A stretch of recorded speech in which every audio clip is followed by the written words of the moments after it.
Hi Ulrik, dankie vir die comment. So jy sê, net so gaal, wat se raad sal jy vir iemand gee wat so graag wil begin, maar bang en onseker is?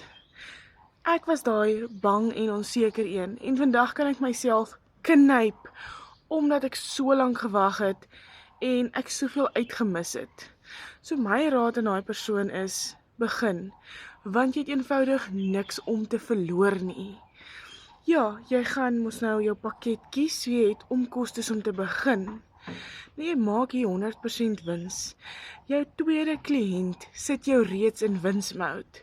En jy kan nie vir my sê, Jevina, ek gaan nie kliënte kry nie. Jy sal definitief daai 2 kliënte kry. It's only that leap of faith.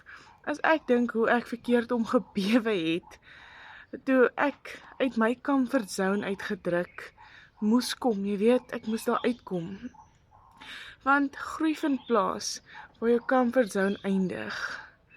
So, ja, have the faith, bid hieroor, vra ons Vader, is dit die regte besluit? En go for it. Jy het niks om te verloor met jou eie aanlyn besigheid nie. Hierdie is in feite jou eie aanlyn veilige besigheid, waar jy inkomste verdien in die gemak van jou eie huis. Ek hoop dit beantwoord jou vraag.